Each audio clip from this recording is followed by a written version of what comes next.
Hello my quilting friends, my name is Leah Day and this is a video for the Free Motion Quilting Project.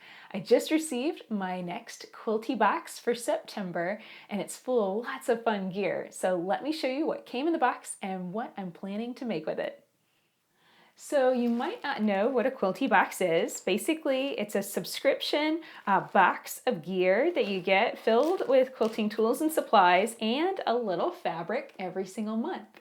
And you always get a card that tells you everything that came in the box. And they're usually curated by a different designer. This is curated by Tanya, the Crafty Mummy. You can check her out at craftymummy.com. And so she picked all of the items that came in this box. So every month it's really different. This time we have a lot of clover gear. This is a needle threader. Just looks like something that'll help me thread like hand sewing needles. Then we've got some very fine clover flower head pens. I use a thicker version of these when I'm basting, so this will come in really handy. The finer version will come in really handy when I'm sewing. I'm working on a costume right now, so that'll come in really handy. Oh, I have been needing a new pack of these Wonder Clips. I am addicted to Wonder Clips. I'm so excited that they came in. I was actually about to buy another pack the other day. This is a finger presser. Oh, I love this. I love pressing my seams open and I'm super excited.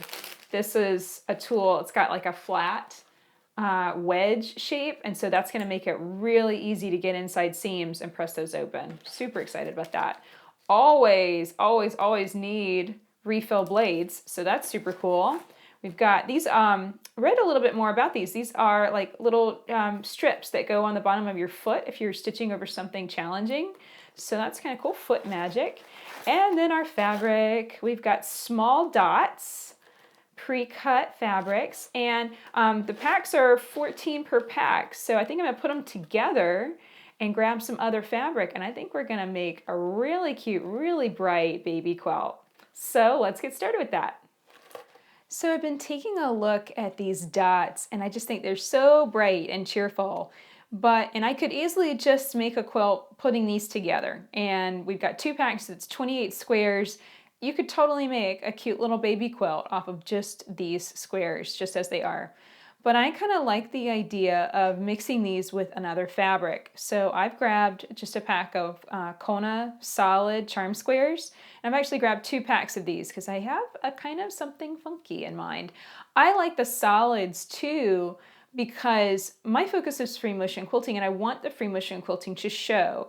And it's not going to show very well over a busy print, the polka dots. So I want to kind of minimize the polka dots by mixing it with some solid fabrics. So I prepped this by starching it, just sprayed it with starch, flipped it over, gave it a good press, did the same thing to all of my solids.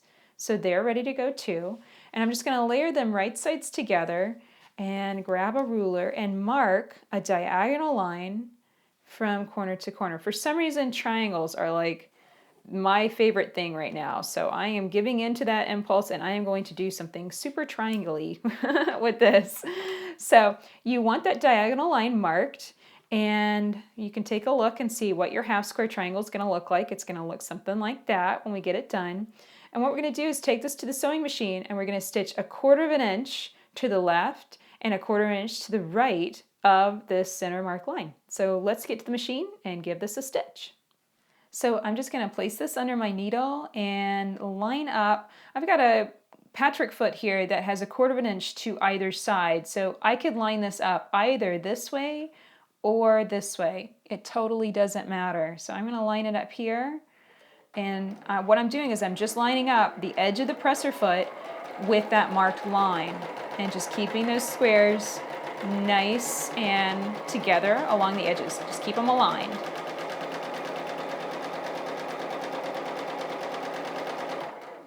Okay, stitch off and onto a little scrap.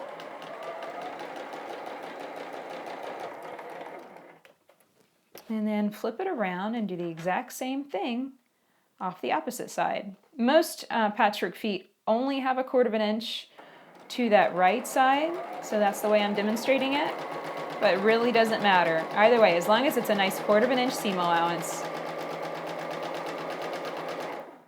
Okay, with this stitched, I'm now going to cut right along that center marked line. And you can do this with your rotary cutter. You can knock all of these out, just really in a very efficient manner, all chain piecing all at once. But going just one at a time, sometimes I just grab a pair of scissors. Okay, so you end up with 2 half square triangles. Open them out, and then you want to finger press the seam allowance open. And I can grab my cool little clover tool, this finger presser, and do this for me. And then I'll hit this with my iron too, just to make sure it's nice and open and flat. I really like this tool. This is really nice. So out of 2 squares that we put together, we end up with 2 half square triangles, and they're going to end up looking identical. So you could kind of use that in a quilt. You could kind of put them together and make a diamond pattern or a triangle. Lots of different possibilities with half square triangles. So here are my half square triangles, and they're identical. They look really cute, and I have an inspiration. I'm wondering what would happen if I took another square of fabric, placed it on top, and stitched it the exact same way to create something like this. What would that even be called? It's basically running through the same steps as a half square triangle again. So, but it's kind of creating, this is almost a quarter square triangle. So I think I'm going to call this a half quarter square triangle, which is kind of bizarre. I love it. I think this is going to look really funky. And because the dots are going to be broken up so much by the solids, I think this is going to look really interesting in a quilt. So that's what I'm going to do. I'm just going to layer this on both pieces.